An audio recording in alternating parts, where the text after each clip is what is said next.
ये हमारी MCQ series है। पार्टनरशिप का चैप्टर फर्स्ट है ये, जिसका नाम है अकाउंटिंग फॉर पार्टनरशिप फंडामेंटल। ये मात्र एक ही चैप्टर के MCQs हैं। ये MCQs 12th क्लास के लेवल के लिए भी है, DSSB PGT कॉमर्स एग्ज़ाम के लिए भी है, और साथ ही साथ UP PGT कॉमर्स के लिए भी है, TGT के लिए भी है, और TGT के लिए तो ख़ास तौर से भी है, क्योंकि TGT UP TGT के अंदर मैंने देखा है कि सबसे ज़्यादा 12th बेस्ड पे ही क्वेश्चंस आते हैं। तो चलिए स्टार्ट करते हैं। इसमें सबसे पहला हमारा MCQ है कि feature of partnership firm are, कि इनमें से कौन सा पार्टनरशिप फर्म का फीचर है। तो 2 or more persons are carrying common business under an agreement. ठीक है, हम सब जानते हैं कि पार्टनरशिप बिजनेस करने के लिए एग्रीमेंट की ज़रूरत है, तो एग्रीमेंट तो उसका फीचर है ही। साथ ही साथ जो भी वे पार्टनर बिजनेस करेंगे आपस में मिलकर के, वो कैसा बिजनेस होगा, कॉमन बिजनेस होगा, ये भी ठीक है। और एक पार्टनरशिप फर्म का फॉर्मेशन करने के लिए कम से कम कितने पार्टनर की ज़रूरत होती है, 2, और ज़्यादा से ज़्यादा मैक्सिमम कितने हो सकते हैं, 50, हम बात जानते हैं। तो पहला फीचर तो है ही, they are sharing profit and losses in the fixed ratio. ये बात भी है, ठीक है, कि प्रॉफिट शेयरिंग रेशियो होता है पार्टनर्स के बीच में। तीसरी बात, business is carried by all or any of them acting for all as an agent. ये जो तीसरे नंबर का फीचर है, ये तो डेफिनेशन में ही है पार्टनरशिप के।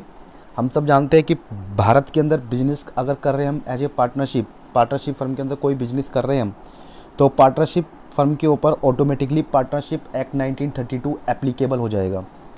ठीक है, तो डेफिनेशन पार्टनरशिप की एज पर सेक्शन 4 है। As per section 4 of the Indian partnership act 1932, partnership is the relation between persons who have agreed to share the profits of a business carried by all. या तो partnership firm सभी partner मिलकर के चलाएंगे, और any of them acting for all, या उनमें से एक या दो काम करेंगे, बाकी रेस्ट करेंगे। तो इस एग्रीमेंट पे भी बिजनेस किया जा सकता है पार्टनरशिप में। तो तीनों ही ऑप्शन ठीक है, इसका मतलब ऑल ऑफ द अबव ठीक है। Second, following are the essential elements of a partnership firm except माने इनमें से एक को छोड़ के कौन सा ऐसा पार्टनरशिप का एसेंशियल एलिमेंट है जो इनमें से एक नहीं है। तो कौन सा नहीं है, एटलीस्ट 2 पर्सन्स, ये तो होना ही चाहिए भाई। पार्टनरशिप फर्म बनाने के लिए कम से कम 2 पर्सन्स की तो ज़रूरत है ही। There is an agreement between all partners, हर पार्टनर के बीच में क्या रहेगा, एग्रीमेंट रहेगा। और हम सब जानते हैं कि एग्रीमेंट कैसे बनता है, एग्रीमेंट इज इक्वल टू होता है ऑफर प्लस एक्सेप्टेंस। सामने वाली पार्टी आपको बिजनेस करने के लिए कोई प्रपोजल दे रही है, ऑफ़र दे रही है, और आपने उसके प्रपोजल को, ऑफ़र को एक्सेप्ट कर लिया, तुरंत दोनों के बीच में क्या बन जाएगा, एग्रीमेंट। और हम सब जानते हैं पार्टनरशिप का फॉर्मेशन करने के लिए एग्रीमेंट की ज़रूरत तो है ही, एग्रीमेंट की ज़रूरत पड़ती है। तीसरा देखिए, equal share in profit and loss. और चौथा है partnership agreement is some for business, मतलब एग्रीमेंट तो हो गई, लेकिन तीसरा जो लिखा है equal share of profit and loss, ये ज़रूरी नहीं है। आप चाहे तो अपना प्रॉफिट शेयरिंग रेशियो आपस में म्यूचुअल अंडरस्टैंडिंग के आधार पर प्रॉफिट शेयरिंग रेशियो 5:3:2 या किसी फिक्स्ड परसेंटेज में बना सकते हो, ज़रूरी नहीं होता कि इक्वली होना चाहिए। तो ये ऑप्शन नहीं है इसका मतलब, अगर इस क्वेश्चन के हिसाब से देखें तो एक्सेप्ट, इसको छोड़ करके बाकी ठीक है। तो इसका मतलब ऑप्शन 3 इसका आंसर होगा, option 3। In case of partnership the act of any partner is, ये कह रहा है कि पार्टनरशिप के अंदर जो पार्टनर होता है उसका एक्ट कैसा होता है, मतलब जो भी वो पार्टनर, कोई मान लो एक पार्टनरशिप फर्म के अंदर 15 पार्टनर है, तो 15 पार्टनर में से कोई एक पार्टनर ऐसा कुछ कर दिए, ऐसा कुछ गलत कार्य कर दे, तो क्या उस पार्टनर को भुगतान करना पड़ेगा उसके एक्ट का, या बाकी सभी को करना पड़ेगा। तो मैं बता दूं, बाकी सभी को करना पड़ेगा।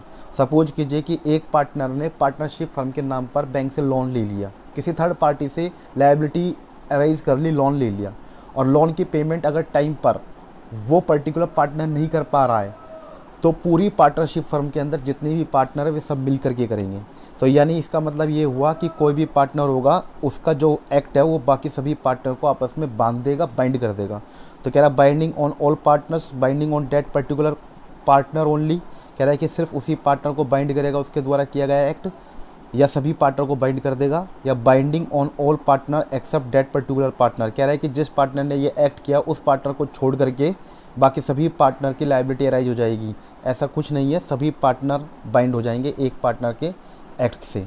तो इसलिए कभी भी अगर हम कोई पार्टनरशिप करेंगे तो सोच समझ करके किसी पर्सन को पार्टनर बनाना चाहिए पार्टनरशिप फर्म के अंदर।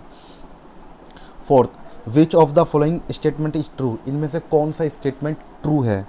ए minor can not be admitted as a partner. मैं बता दूं, minor is a person whose age running under the age of 18 years, जिसकी उम्र 18 साल से कम की होती है उसको हम माइनर पर्सन बोलते हैं। माइनर पर्सन के बारे में मैं बता दूं पहले ही कि माइनर पर्सन को अगर कोई पार्टनरशिप फर्म के अंदर पार्टनर बनाना चाहता है तो बना सकता है, इसमें कोई मना नहीं है। लेकिन अगर माइनर पर्सन के साथ फॉर्मेशन करना चाहते हैं तो पार्टनरशिप फर्म उसके साथ फॉर्मेशन नहीं कर सकती। पार्टनरशिप फर्म ओल्ड होनी चाहिए तभी माइनर पर्सन आ सकता है उसको बेनिफिट पहुंचाने के लिए।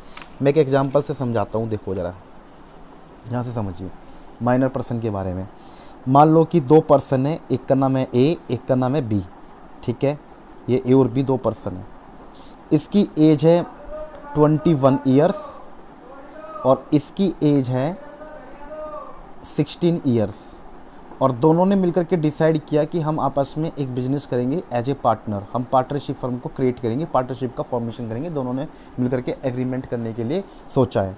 तो मैं पहले बता दूं, जिसकी एज 18 ईयर से कम की है वो पर्सन पार्टनर नहीं बन सकता। वो पर्सन पार्टनर नहीं बन सकता क्योंकि पार्टनरशिप का फॉर्मेशन एग्रीमेंट से होता है, और एक एग्रीमेंट को बनाने के लिए कम से कम पर्सन की एज कितनी होनी चाहिए, 18 ईयर्स। यानी वो मेजर पर्सन होना चाहिए, माइनर पर्सन नहीं होना चाहिए, ठीक है। ये बात एग्रीमेंट कैसे बनता है, इसको कैसे डिफाइन किया गया है, ये पार्टनरशिप एक्ट 1932 में नहीं लिखा। एग्रीमेंट को डिफाइन किया गया है इंडियन कॉन्ट्रैक्ट एक्ट 1872 में। इसके ऊपर एक दूसरा एक्ट एप्लीकेबल होता है, इंडियन कॉन्ट्रैक्ट एक्ट 1872 में, ठीक है। तो ये माइनर पर्सन यानी B is a minor person and he can not form a partnership. ये पार्टनरशिप हमको फॉर्म नहीं कर सकता, हम इसके साथ नहीं कर सकते एग्रीमेंट। लेकिन हाँ, सपोज कीजिए कि ये दो पर्सन हैं